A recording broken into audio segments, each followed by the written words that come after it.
قاری محمد حنیف صاحب ملتانی رحمۃ اللہ علیہ سیدنا خالد بن ولید رضی اللہ تعالیٰ عنہ کے موضوع پر کراچی میں خطاب فرما رہے ہیں، سماعت فرمائیں۔ شکریہ۔ وَأَزْوَاجِهِ وَذُرِّيَّاتِهِ وَبَارَكَ وَسَلَّمَ تَسْلِيمًا كَثِيرًا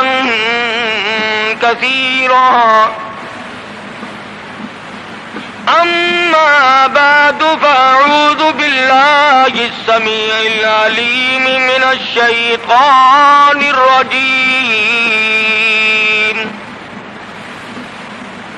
بسم الله الرحمن الرحيم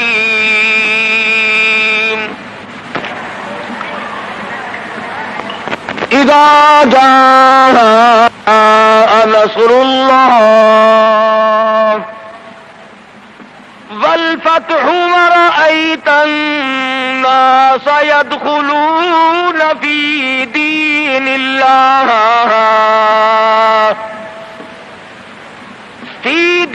الله أفواجا فسبح بحمد ربك واستغفره إنه كان توابا وقال النبي صلى الله تعالى عليه وسلم كن في الدنيا كأنك غريب وقال النبي صلى الله تعالى عليه وسلم الدنيا مزرعة الآخرة وقال النبي صلى الله تعالى عليه وسلم من احیا سنتی عند فساد امتی فلہ اجر 100 شہید وقال النبی صلی اللہ تعالی علیہ وسلم من صلی علی واحدۃ صلی اللہ علیہ 10 مرات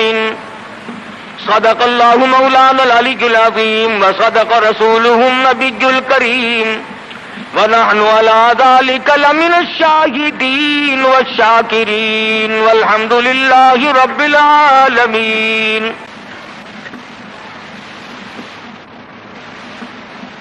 محترم بزرگوں، عزیز دوستوں، حضرت محمد الرسول اللہ صلی اللہ تعالی علیہ وسلم کی تشریف آوری تھی۔ آپ نے تشریف لا کر دنیا بنی نو انسان کو امن کا پیغام دیا، راست بازی کا سبق پڑھایا، حق و صداقت کا درس دیا، اور انہیں یہ بتلایا کہ میں اللہ تبارک و تعالیٰ کی طرف سے نبی بن کر آیا ہوں تمہاری رہنمائی کے لیے۔ جن لوگوں کے مقدر اچھے تھے، جن کے نصیب اچھے تھے، انہوں نے موافقت کی، دامن پکڑا، غلامی کی، جانثاری کی، اور دامن پکڑا تو ایسا پکڑا کہ جان کے ٹکڑے تو ہو گئے مگر حضور اکرم صلی اللہ علیہ وسلم کا دامن نہ چھوڑا۔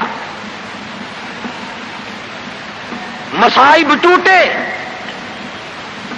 طوفان کے پہاڑ بن کر ان کے سامنے آئے، تلخ سے تلخ وادیوں سے ان حضرات کو گزرنا پڑا،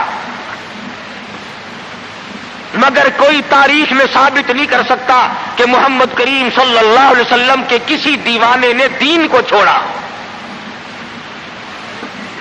امیر تھا یا غریب تھا، مرد تھا یا عورت تھی، کوئی بھی تھا، اور کیوں نہ ہو، جب ان کے سامنے محمد مصطفیٰ صلی اللہ علیہ وسلم دکھ اٹھایا کرتے تھے، صحابہ کرام کی جان نکل جاتی تھی۔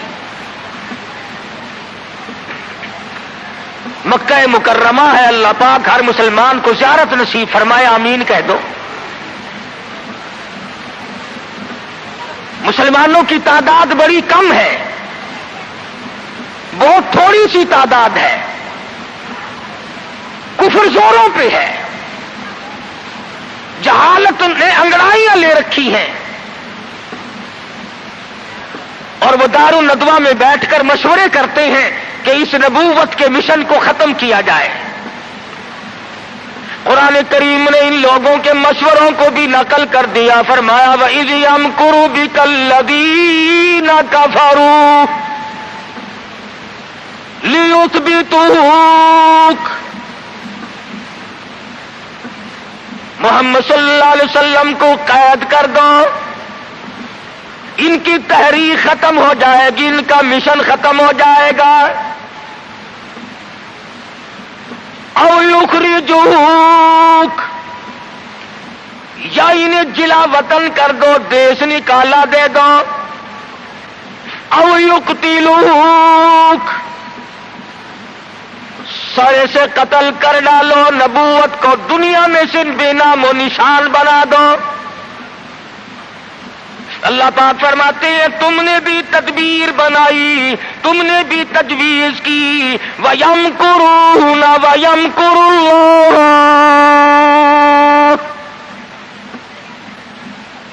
تم نے بھی تجویز بنائی، تم نے بھی پروگرام بنایا، تم نے مشورے کیے میرے نبی کو ختم کرنے کے،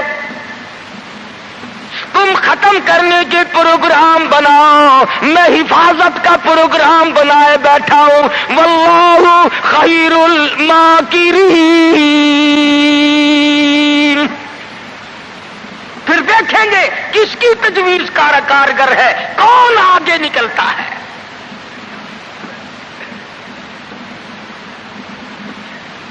یہ مارنے کے درپے ہیں، یہ ختم کرنے کے درپے ہیں، یہ مٹانا چاہتے ہیں۔ اور اللہ کریم کے سامنے ادھر مدنی کریم صلی اللہ علیہ وسلم ساری رات سجدے فرماتے ہیں۔ سیدہ عائشہ صدیقہ رضی اللہ تعالیٰ عنہا فرماتی ہے میں سوئی ہوئی تھی، اچانک میری آنکھ کھلی، آپ کا سر سجدے میں ہے، اتنے رو رو کر دعائیں کرتے ہیں، اس قدر آزاری کی، اس قدر عاجزی فرمائی، آپ کا سانس گھٹنے لگا۔ عائشہ صدیقہ فرماتی ہے میں کلیجے کو پکڑ کر بیٹھ گئی، کہیں آج میں بیوہ تو نہیں ہو جاؤں گی۔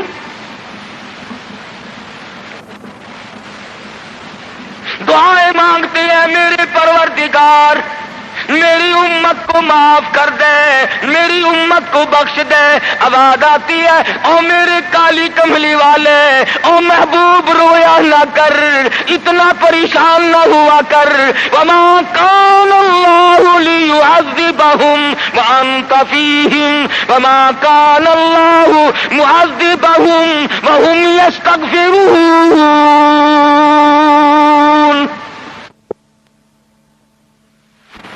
میرے محبوب جب تک آپ ان لوگوں میں موجود ہیں میں وعدہ کرتا ہوں ان کو کوئی عذاب نہ دوں گا،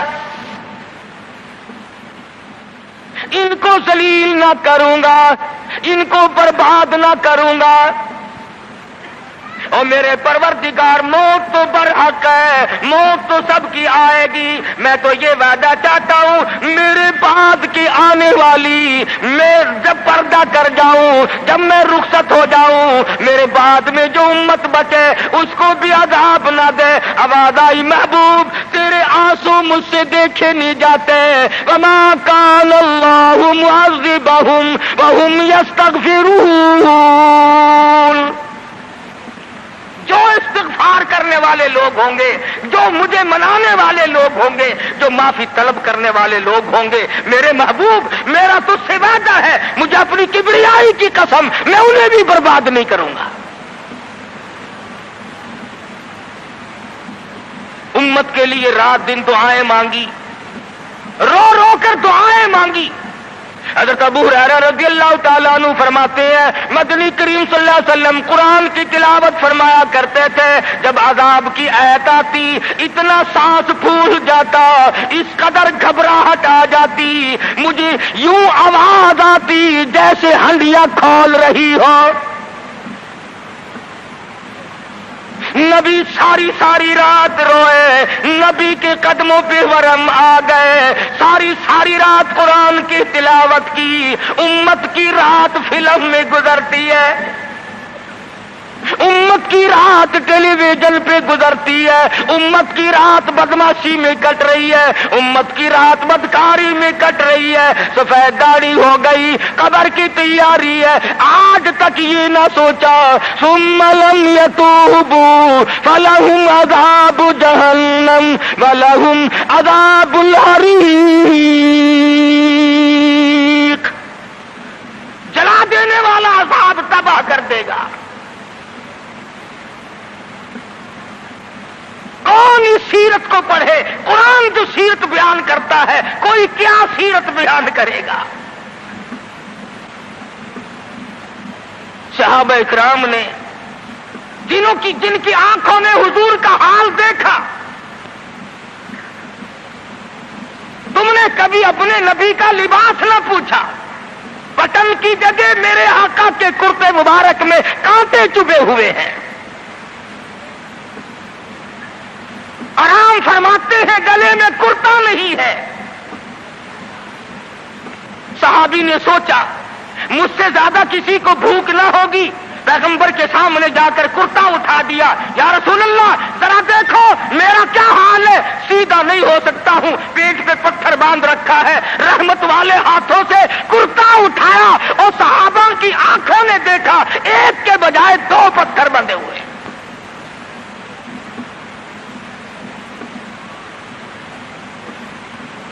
ابو ایوب انصاری رضی اللہ تعالیٰ عنہ کا مکان ہے، اللہ اللہ، ہجرت فرما کر مدینہ طیبہ میں تشریف لائے۔ ہر کوئی چاہتا ہے میرے دروازے پہ قیام ہو، مجھے یہ سعادت ملے، امام الانبیاء میرے مہمان بنے۔ مدینے میں پہنچے، سب نے تمناؤں کا اظہار کیا، اپنی خواہشات کا اظہار کیا۔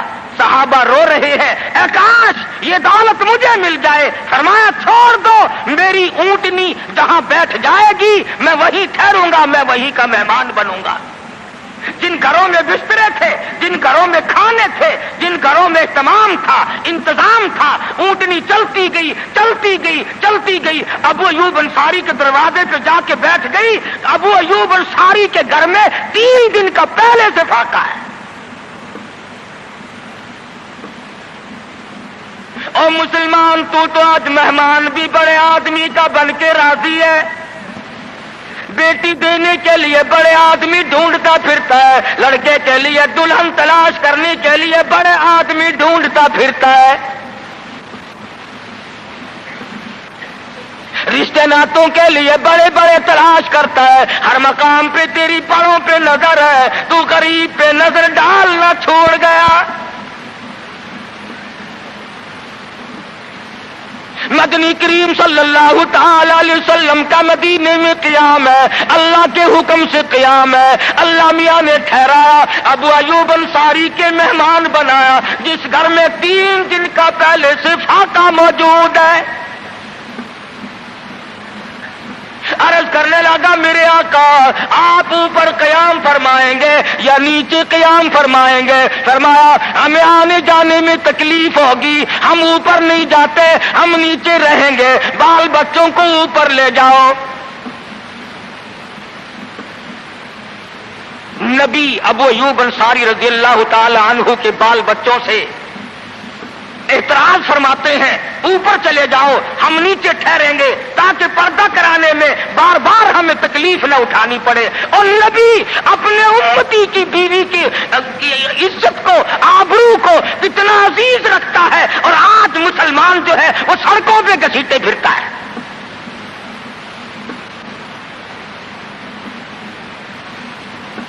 کافی دنوں کی بات ہے، ایک آدمی مجھے ملا، میں نے اخبار، میں روز تو پڑھتا نہیں، اخبار کیا کریں گے، اور میں تمہیں کہتا ہوں یہ تمہارا اخبار پڑھ کر سکھ مسلمان بنے گا، یہ تمہارا اخبار پڑھ کر چوڑا چمار ہندوستان کا بنیا اور ہندو وہ اسلام لائے گا؟ میں ابھی 80 میں جب ہندوستان گیا، پٹیالے شہر میں ظہر کی نماز جب میں پڑھ کے نکلنے لگا، ایک عورت نے میرا یہاں سے ہاتھ پکڑا اور کہنے لگی مولوی تو پاکستان سے آیا؟ میں نے کہا بہن پاکستان سے آیا ہوں۔ رو پڑی اور کہنے لگی وہ محمد ابن قاسم کب آئے گا؟ تم سارے مر گئے، سید کی بیٹی ہو، سکھ کے گھر میں 34 برس ہو گئے خنزیر کھاتے ہوئے، اور کب چھڑاؤ گے؟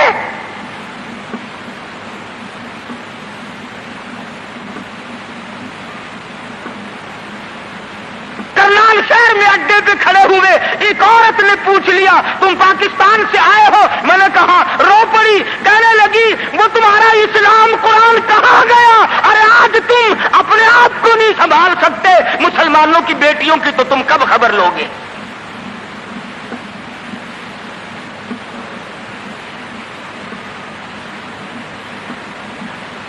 مدنی کریم صلی اللہ تعالی علیہ وسلم فرماتے ہیں ہم نیچے قیام کریں گے، تم اوپر چلے جاؤ۔ ابو ایوب انصاری اوپر تشریف لے گئے، دل میں خیال آیا نبی کا حکم ملا، میں اوپر آ گیا، ادب کے خلاف ہے میں اوپر بیٹھوں، میرے آقا نیچے ہے۔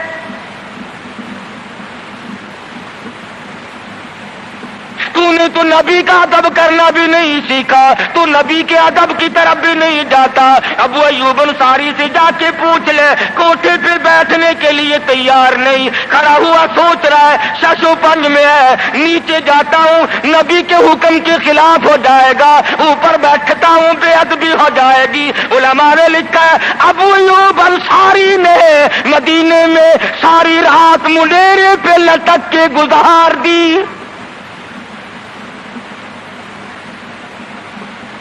تمام رات ابو ایوب انصاری رضی اللہ تعالی عنہ منڈیرے پہ لٹک کے رات پوری کر دیتا ہے۔ نیچے جاتا ہوں نبی کے حکم کے خلاف ہوگا، اوپر بیٹھتا ہوں بے ادبی ہوگی، ارے نہ بیٹھا نہ نیچے گیا، ساری رات لٹک کے گزار دی۔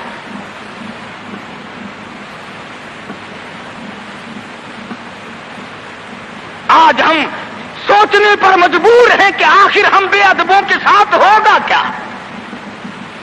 بنے گا کیا؟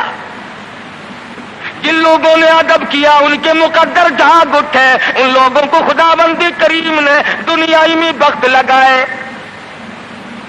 حضرت خالد بن ولید رضی اللہ تعالی عنہ، اطلاع دی گئی، خبر ملی کہ عیسائی سردار عیسائی بادشاہ 1.5 لاکھ کے قریب فوج لے کر مسلمانوں پہ حملہ کرنے کے لیے آیا ہے۔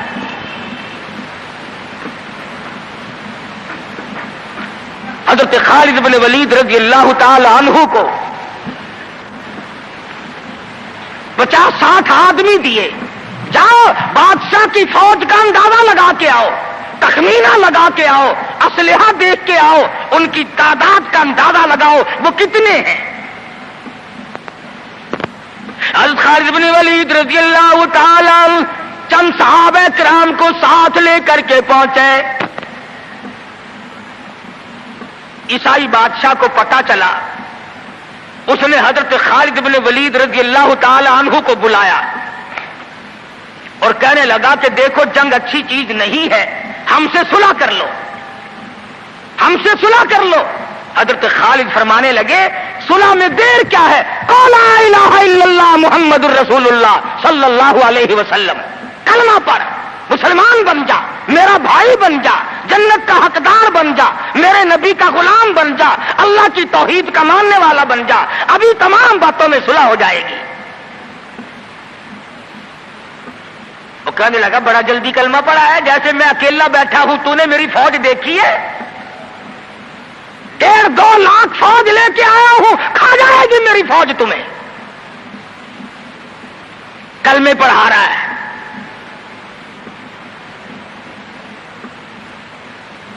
حضرت خالد کو کہنے لگا تجھے پتا نہیں تو کس کے سامنے کھڑا ہے؟ فرمایا ہاں ایک عیسائی کافر کے سامنے کھڑا ہوں۔ وہ کہنے لگا ہے کوئی جلاد؟ فوراً تلوار لے کر حاضر ہو گئے، کہا اس گستاخ کی گردن کاٹ مارو۔ حضرت خالد کے ساتھ 2 آدمی اور تھے، انہوں نے یہ نہیں کہا ہے جی اجی ہم تو یوں ہی بات کر رہے تھے جی، اجی آپ برہم ہو گئے، اجی حضور آپ ناراض ہو گئے۔ حضرت خالد نے یہ نہیں فرمایا کہ باہر والوں کو اطلاع کر دو، وہ 50-60 آدمی تو ہمارے ساتھ مل جائے۔ دو ساتھیوں کو فرمایا اب ایک دوسرے کی طرف مت دیکھنا، تلوار نکال لو، انشاءاللہ حوض کوثر پہ ملاقات ہوگی۔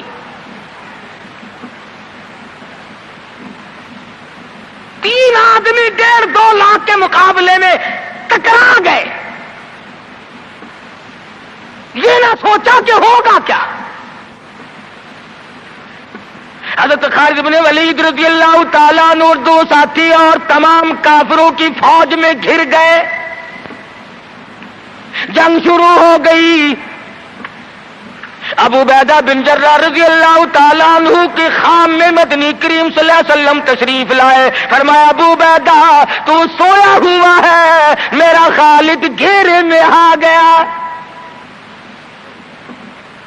گھبرا کے اٹھے، شور مچایا، لوگوں جلدی کرو پہنچو، خالد گھیرے میں ہے۔ حضرت خالد کی بیوی ام تمیم سنتی ہے، کہنے لگی نہیں مجھے یقین نہیں آتا، میرا خالد گھیرے میں آنے والا نہیں، آ ہی نہیں سکتا۔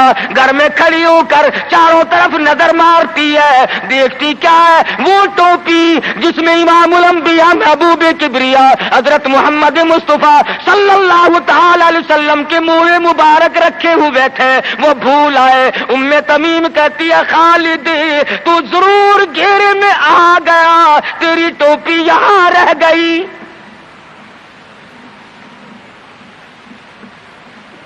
ام تمیم نے ٹوپی لے کر کے شور نہیں مچایا، کپڑے نہیں پھاڑے، چہرہ نہیں نوچا، ابو عبیدہ کے پاس نہیں آئی، بغل میں ٹوپی دبائی، برقع اوڑھا، گھوڑے پہ سوار ہوئی، تلوار لے کر گھوڑے کو سرپٹ چھوڑ دیا۔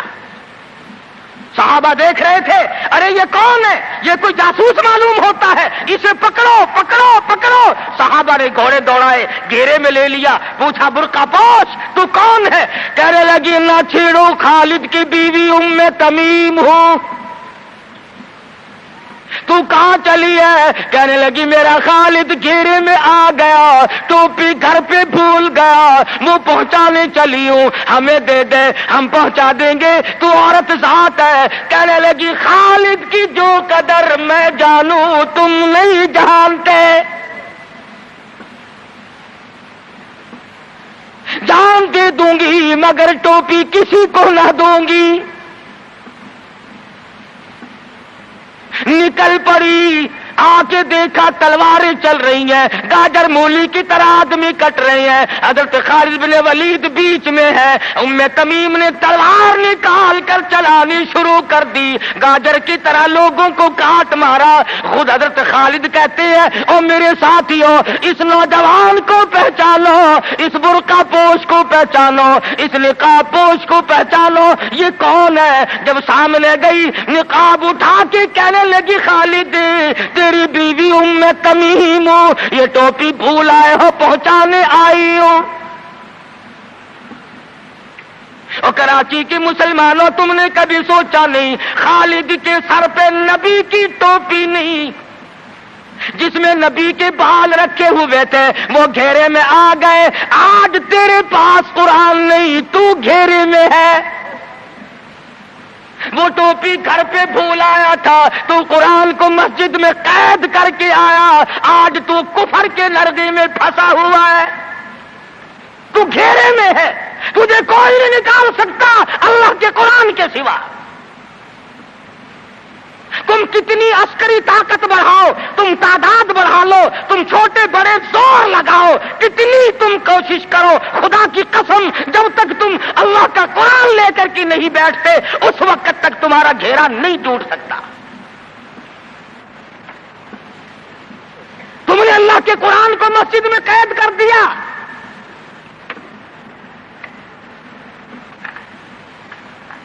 نہ اس کو ایوان صدر میں جگہ دی، نہ مارکیٹ میں جگہ دی، نہ محلے میں جگہ دی، نہ برادری میں جگہ دی، نہ خاندان میں کوئی جگہ دی، تمام کو اکٹھا کر لو گے، اللہ کے قرآن کو پوچھنے والا کوئی نہیں، پوچھے.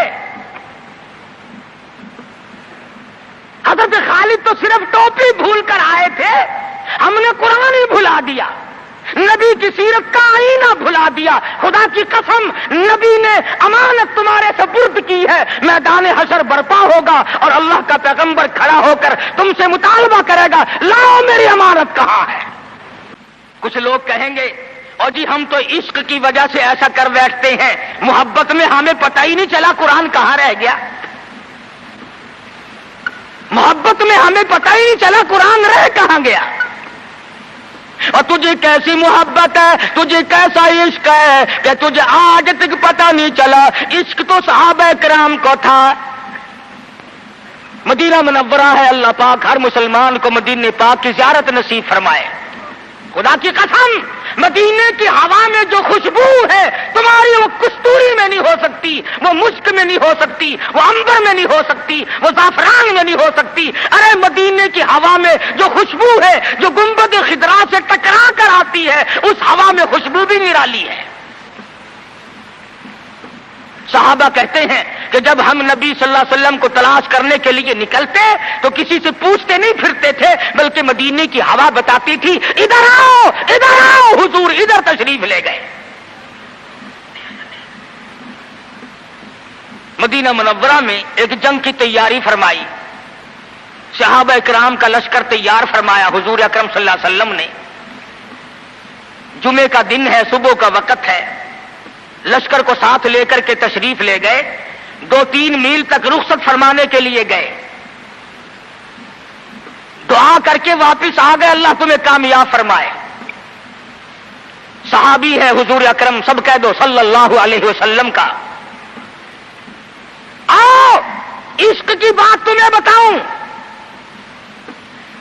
حضور اکرم صلی اللہ علیہ وسلم نے روانگی کے وقت فرما دیا، توجہ کرنا، لشکر کو رخصت کرتے وقت فرما دیا، اور میرے دیوانوں اور پروانوں اور میرے جانثاروں بات سنو. پہلے جھنڈا جعفر طیار رضی اللہ تعالیٰ عنہ کے ہاتھ میں دینا، پھر جھنڈا عبداللہ ابن روا کے ہاتھ میں دینا، پھر جھنڈا اسامہ بن زید کے ہاتھ میں دینا. حضور کے کلام کی مراد کو اگر صحابہ نہیں جانتے تو کون جانتا ہے؟ سمجھ گئے صحابہ کہ جعفر طیار شہید ہوں گے. یہ جو حضور نے فرمایا پھر اس کو دینا پھر اس کو دینا، حضور صلی اللہ علیہ وسلم کے کلام کی، فرمان کی، ارشاد کی مراد اور منشا غرض و غائب صحابہ سمجھ گئے کہ جعفر طیار شہید ہوں گے، اور پھر عبداللہ بن روا بھی شہید ہوں گے، اور اسامہ بن زید بچ کے آئیں گے. صحابہ کا تجربہ تھا حضور کے کلام کو سمجھنے کے لیے.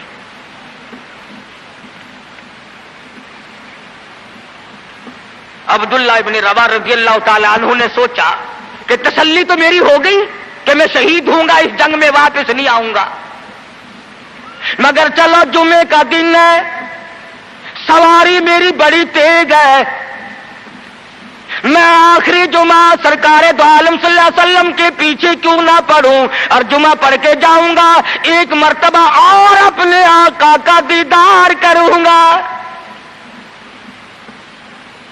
واپس مدینے میں آئے، گھر نہ گئے، بیوی بچوں میں نہ گئے، باغ و بہار میں نہ گئے، فصل باڑی میں نہیں گئے، لوگوں میں نہیں گئے، سیدھے مسجد نبوی میں تشریف لائے. جمعے کی نماز کے بعد مدنی کریم صلی اللہ علیہ وسلم سے سلام کیا. حضور نے فرمایا، عبداللہ میں نے تو تجھے صبح رخصت کیا تھا لشکر کے ساتھ، تجھے صبح روانہ کر دیا تھا، تو چلا گیا تھا فوج کے ساتھ. عرض کیا، یا رسول اللہ میرے ماں باپ قربان ہو جائیں، آپ کے فرمان سے میں نے یہ اندازہ لگایا کہ میں شہید ہو جاؤں گا، میرا یہ آخری جنگ ہے، یہ آخری جہاد ہے. میرے دل میں ایک بات آئی، آج جمعے کا دن ہے، اپنے آقا کے پیچھے جمعہ بھی پڑھوں، آخری جمعہ پڑھوں اور آخری دیدار کر کے جاؤں. اب تھوڑے سے مجھے آپ بول کے بتائیں، عبداللہ ابن رواح کا یہ عشق ہے کہ نہیں؟ کوئی ڈر کی بات نہیں، کوئی خوف کی بات نہیں، بیوی بچوں کی محبت نے نہیں کھینچا، باغوں کو دیکھنے نہیں گیا، بچوں سے ملاقات کے لیے نہیں گیا. ارے حضور کا عشق ہے، کہتا آخری جمعہ، آخری دیدار، آخری ملاقات. کیا میرے آقا میں اپنے ساتھیوں کو جا ملوں گا، میری سواری بڑی تیز ہے۔ امام الانبیاء محبوب کبریا حضرت محمد مصطفیٰ صلی اللہ علیہ وسلم کا چہرے انور سرخ ہو گیا۔ فرمایا عبداللہ تو ساتھیوں کو نہیں مل سکتا، جب تیرے ساتھی جنت میں جائیں گے 500 سال بعد میں بہشت میں جا سکے گا۔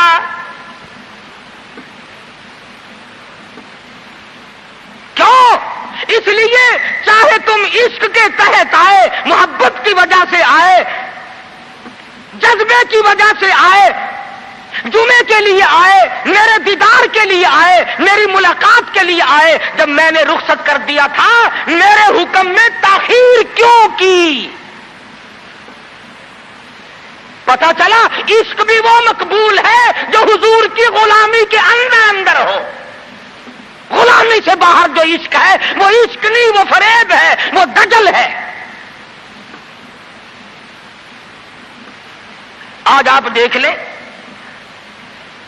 نام دیکھو، شکل دیکھو، نام ہوگا عاشق رسول اور شکل دیکھو تو خدا کی قسم بالکل ایسا معلوم ہوگا جیسے اندرا کا بھتیجا ہو۔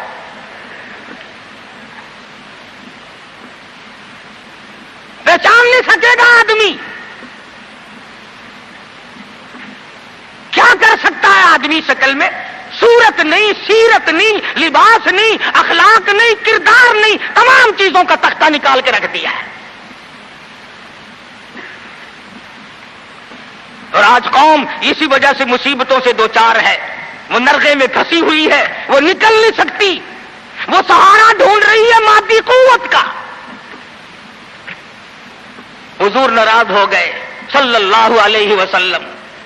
صحابی کہتے ہیں میں چاہتا تھا زمین پھٹ جائے، مجھے لقمہ بنا کر نگل جائے۔ صحابی کہتا ہے مجھے زندگی تلخ لگنے لگی، ہائے میرے آقا مجھ سے ناراض کیوں ہو گئے؟ عبداللہ بن روا تشریف لے گئے، گھر پھر بھی نہیں گئے، بال بچوں میں پھر بھی نہ گئے، اور جا کر کے جہاد میں شریک ہو گئے۔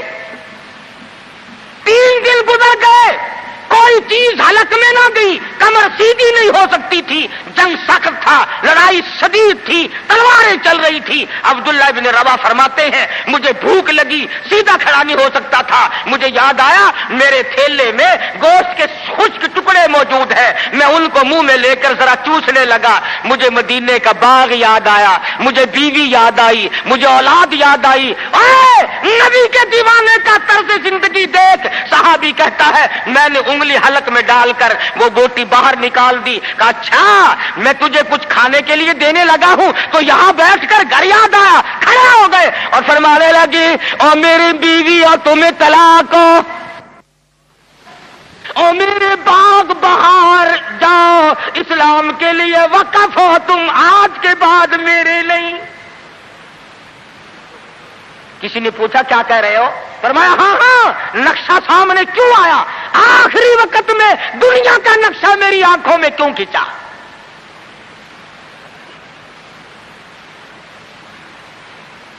صحابی نے اپنے دل میں تصور بھی لانا اچھا نہ سمجھا، میری عاقبت خراب نہ ہو جائے، میری آخرت نہ بگڑ جائے۔ عبداللہ بن روا تلوار لے کر کھڑے ہو گئے، کسی نے لکھا 3 دن کا، بعض نے لکھا 5 دن کا بھوکا صحابی ٹکڑے ہو گیا۔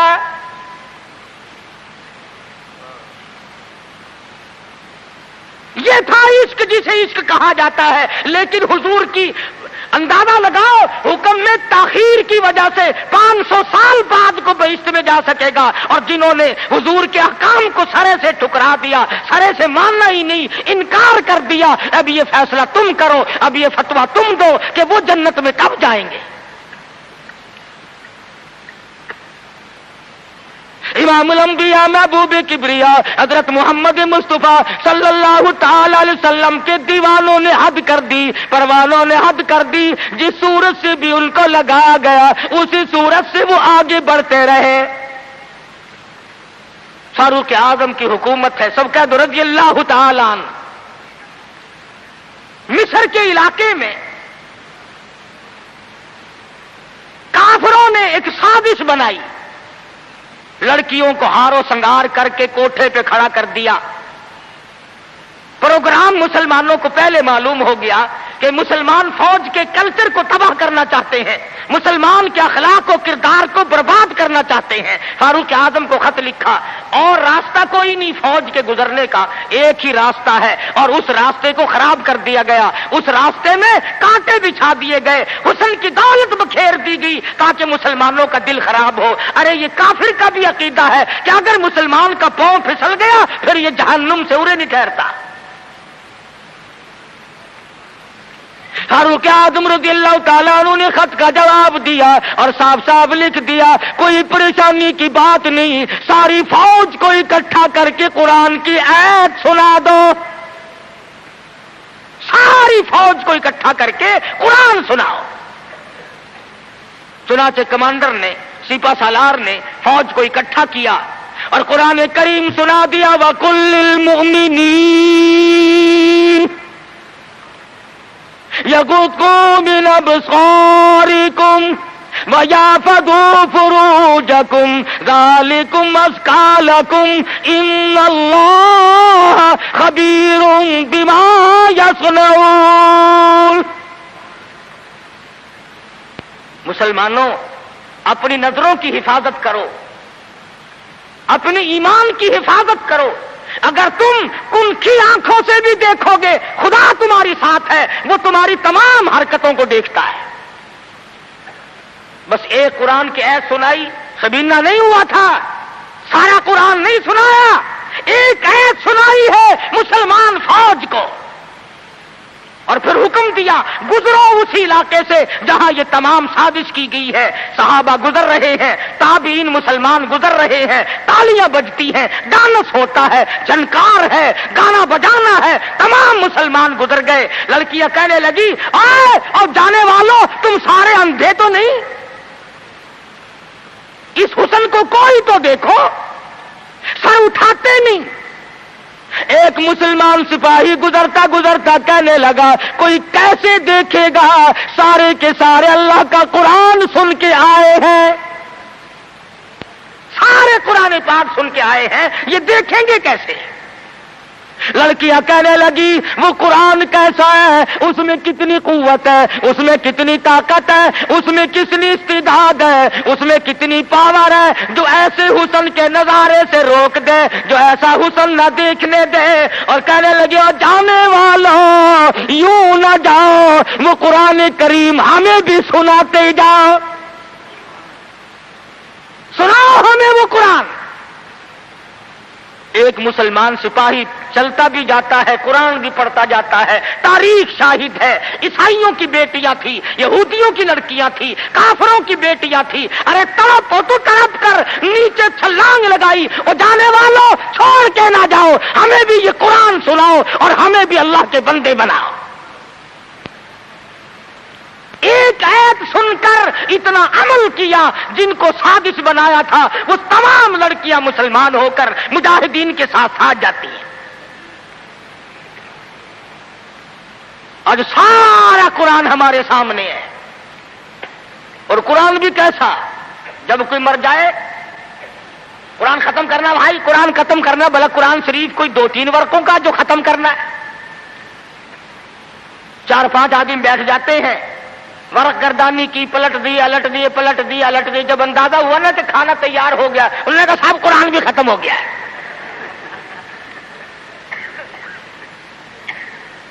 ہمارے یہاں ایک مولانا ہے، لوگ ان کو بہت کہتے ہیں کہ قرآن ختم کرو۔ میری ملاقات ہوئی، میں نے کہا حضرت جی آپ تو دن رات قرآن پڑھتے ہوں گے؟ انہوں نے کہا کیوں؟ ہم نے کہا سارے لوگ آپ کے پاس آتے ہیں، دادی مر گئی قرآن پڑھنا، ماسی مر گئی قرآن پڑھنا، پھوپھی فوت ہو گئی قرآن پڑھنا۔ کہنے لگے میں ان کے بات کا نوکر ہوں، 3 دفعہ کل پڑھتا ہوں۔ بڑی بات کی اس نے کہ دکان یہ سنبھالے، مکان یہ سنبھالے، کار ان کی، بینک بیلنس ان کا، تمام چیزیں ان کی، ساری رات بیٹھ کر قرآن میں پڑھوں کیوں؟ ہر کوئی اپنی کمائی میں لگا ہوا ہے۔ جو لوگ ملتان جاتے ہیں انہیں پتا ہے کہ چوک بازار ملتان کا سب سے بڑا بازار ہے، ایک روز گزرتے گزرتے ایک آدمی آیا اور بڑے مرے دل سے السلام علیکم. میں نے کہا جی وعلیکم السلام. حضور میرے لیے بھی کوئی دعا کرو, کاروبار بالکل نہیں رہا, ٹھنڈا کاروبار ہے. وہ شکر ہے میں نے پوچھ لیا, ورنہ مولویوں کی تو عادت ہوتی ہے اللہ برکت دے جی اللہ برکت دے. اور میں نے پوچھ لیا تیرا کاروبار کیا ہے؟ کہنے لگا کفن بیچتا ہوں.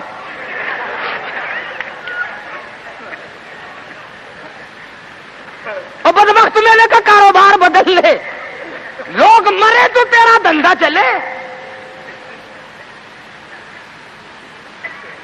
اس لیے لوگوں کو کہا کرتا ہوں کہ مولویوں کو شادیوں میں دیا کرو تاکہ یہ دعا کرے یا اللہ ایک ایک کی 4 شادیاں ہوں. اب مرے بغیر تم رسید نہیں دیتے, جب تک مرو گے نہیں مولوی کا گھر میں داخلہ تن. کیا کرے مولوی بیچارہ, کدھر جائے؟ سب کی بات یہ ہے. ایک دوست کے جنازے کے ساتھ قبرستان گیا, وہ قبر کھودنے والے بھی پہچانتے ہیں. السلام علیکم. وعلیکم السلام. کیا حال ہے بھائی؟ لگا حال کیا ہے, آج 5ویں دن ایک مردہ لے کے آئے ہو, کم سے کم ہمارے لیے بھی دعا کر, ایک مردہ تو روز کہا جایا کرے. عقل کرو. شادی میں تو قرآن کو جگہ نہیں دیتا, بنگلے میں, کوٹھی میں, فلیٹ میں, کاروبار میں, دکان میں خدا کے قرآن کو جگہ نہیں دیتا. خدا کی قسم ارشاد فرمایا مدنی کریم صلی اللہ علیہ وسلم نے, جو لوگ قرآن پاک کی تلاوت کرتے ہوئے مر جائے اپنی قبر سے قرآن پڑھتا ہوا اٹھے گا, اس کے منہ سے کستوری کی خوشبو آ رہی ہوگی. اہل محشر کہیں گے الہی یہ کون لوگ ہیں؟ قیامت کا دن ہے, سخت دن ہے, بڑی پریشانی کا دن ہے, لوگ اپنے پسینوں میں غرق ہیں, اس کے یہاں سے خوشبو آ رہی ہے, یہ کون ہے؟ جواب ملے گا تو گالی بکتا مرا تھا, تو گانے گاتا ہوا مرا, تو گیت سنتے ہوئے مرا, تیرے دماغ میں کنجری بسی ہوئی تھی, تیرے دل میں بدماش عورت بسی ہوئی تھی جب تو مرا, اور یہ وہ ہے جب موت آئی تو میرا قرآن پڑھ رہا تھا. آج بھی قرآن پڑھتا ہوا اٹھا ہے. اس لیے اس کے منہ سے برکت, قرآن کی برکت سے خوشبو آتی ہے. تم نے برکتوں کو جانتے, یہ بسوں میں دیکھو, ٹیکسیوں میں دیکھو, عقیدہ دیکھ, ایڈی تصویر لٹکی ہوئی ہے, یہ کس کی ہے؟ فلانے بابا کی ہے, شیمن شریف والے بابا کی ہے, پاک پٹن والے, اور یہ بابے تھے یا بابن تھی, یہ عورتیں تھوڑی تھی. کچھ تو عقل کر, اللہ والوں کی توہین کرتے ہو. تیری موٹر کو, کار کو, ویگن کو, بس کو یہ بابا بچائے گا, خدا نہیں بچا سکتا. اسی لیے دھکے کھا رہے ہو کہ تمہارا خدا ریٹائر ہو گیا. اور جب خدا کا دروازہ آدمی چھوڑتا ہے اس کی عقل ماری جاتی ہے, اسے پتہ ہی نہیں چلتا کہ عورت کا معاملہ ہے یا مرد کا معاملہ ہے. میں عرض کر رہا تھا کہ مسلمان اگر نبی کی سیرت کو سنتا ہے یا جانتا ہے اور مانتا ہے تو کوئی وجہ نہیں کہ مسلمان کو کچھ زیر کر سکے. وہی خالد بن ولید ہیں سب قید رضی اللہ تعالی عنہ. ایک دوسرا موقع آیا, کافر اپنی فوج کو لے کے آیا, بہت بڑا لشکر ہے, بہت بڑا لشکر ہے. کہنے لگا خالد چلا جا, بھاگ جا, ورنہ بوٹیاں اڑا دی جائیں گی تیری. کہنے لگا ہاں ہاں, تیرے جیسے کئی دیکھے بوٹیاں اڑانے والے, کیا بات ہے؟ اس نے کہا خالد میں وہ زہر لے کے آیا ہوں کہ اگر تلوار بجھا کر کے مار دی تو ٹکڑے ٹکڑے ہو جائے گا, بھسم ہو جائے گا, جل کر خاک ہو جائے گا. فرمایا کوئی بات نہیں, وہ زہر مجھے دکھا. وہ کافر نے, عیسائی سردار نے وہ شیشی نکال کر حضرت خالد کے حوالے کر دی. حضرت خالد نے اللہ کا نام لیا اور لے کر اتنا سخت قسم کا زہر جس میں نامعلوم کیا کیا چیز ڈالی ہوئی تھی, 2 قطرے زمین پہ ٹپکائے, زمین میں آگ لگ اٹھی, زمین میں آگ لگ گئی. خالد کا ایمان دیکھو، نبی کے دیوانے کا ایمان دیکھو، اور نبی کا صحابی ہے، نبی کا جانثار ہے، نبی کا غلام ہے. ہاتھ سے شیشی لی اور بسم اللہ کر کے تمام شیشی کو پی کر خالد سامنے کھڑے ہیں. فرمانے لگے دیکھ تیرے سامنے آرام سے کھڑا ہوں. کہنے لگا کہ تم تو کچھ بھی نہیں، تمہیں تو یہ زہر کچھ نہیں کہتا، تم کیا کھاتے ہو، تم کیا پیتے ہو، تمہارا کیا مطلب ہے، اور جاؤ اپنے خیمے میں تمہارے پاس آؤں گا. عیسائی سردار گیا، خالد کو کہنے لگا وہ کشتہ کھلا، وہ دوا پلا جس کو زہر کچھ نہ کہے، تلواریں نہ ڈرائیں، تیر نہ ڈرائیں، مرنے سے نہ ڈرے. فرمایا غسل کر، غسل کیا. فرمایا لا الہ الا اللہ محمد الرسول اللہ صلی اللہ علیہ وسلم. کلمہ پڑھایا. عیسائی کلمہ پڑھ کے کہنے لگا خدا کی قسم اب وہی جذبہ، وہی ہمت، وہ قوت میرے اندر آ گئی. تم ٹھہرو، اب اس ساری فوج سے میں اکیلا ٹکراؤں گا. چنانچہ وہ ٹکرا گیا اور شہید ہو گیا. تو ایسی صورت میں جب کہ عقائد کا میدان ہمارا یہ ہو اور عمل کا میدان ہمارا یہ ہو اور کردار کی صورت یہ ہو تو بات کیسے بنے؟ اللہ میاں جانتا تھا کہ نبی کی آمد کی خوشی میں نامعلوم ناچیں گے، ڈانس کریں گے، ڈھول بجائیں گے، کیا کیا خرافات کریں گے. اللہ میاں نے اسی دن میں حضور کی وفات رکھ دی. فرمایا اگر خوشی آئے اچھلو مت، غم آئے تو تباہ نہ ہو جاؤ. وہی دن خوشی کا اور وہی دن غمی کا. تجھے غم کا کیا پتا؟ تیرا بیٹا مر جائے تجھے غم کا پتا، تیری بیگم مر جائے تجھے غم کا پتا، تیرا جوان کریل بھائی مر جائے تجھے غم کا پتا. تو نے ماں کا صدمہ دیکھا ہوگا، تم نے ماں باپ کا صدمہ دیکھا ہوگا، تم نے بیٹے کی موت کا صدمہ دیکھا ہوگا. خدا کی قسم جاؤ بلال سے جا کے پوچھو جب حضور رخصت ہوئے تیرا کیا حال بنا تھا. تو کیا جانے کہ صحابہ کرام پہ اس دن کیا بیتی. حجۃ الوداع کے زمانے سے لے کر 12 ربیع الاول تک محمد مدنی صلی اللہ علیہ وسلم بیمار رہے. اگر اتنے دنوں آج کوئی بیمار پڑ جائے، مولویوں سے موت کی دعا کرانے لوگ مسجدوں میں پہنچ جاتے ہیں، اجی ذرا دعا کر دینا یا ادھر ہو یا ادھر ہو. بلکہ وہ ایک بات سنی تھی کہ ایک آدمی کا والد بیمار تھا، اس کا بیٹا مردہ نہانے والے کے پاس گیا. اس نے کہا ذرا چلو ابا جی کو غسل دینا ہے کہ بھائی کب فوت ہوا. انہوں نے کہا جی آپ جائیں گے، پانی گرم کریں گے، کفن تیار کریں گے، انشاءاللہ اتنا مریض آئیں گے اور کیا ہے. پیش کی تیاری ہوتی ہے. یہ صحابہ تھے جنہوں نے جان کے قیمے بنوا کر کے حضور اکرم صلی اللہ علیہ وسلم کا دیدار کیا تھا. ان کی نظروں کے سامنے ان کے بچوں کو نیزوں کی نوک میں لٹکا کر تڑپا کر مارا گیا، مگر کسی صحابی نے ایمان کا دامن نہ چھوڑا. آخری وقت ہے مرض الموت. ازواج مطہرات رضی اللہ تعالیٰ عنہن اجمعین کو جمع فرمایا.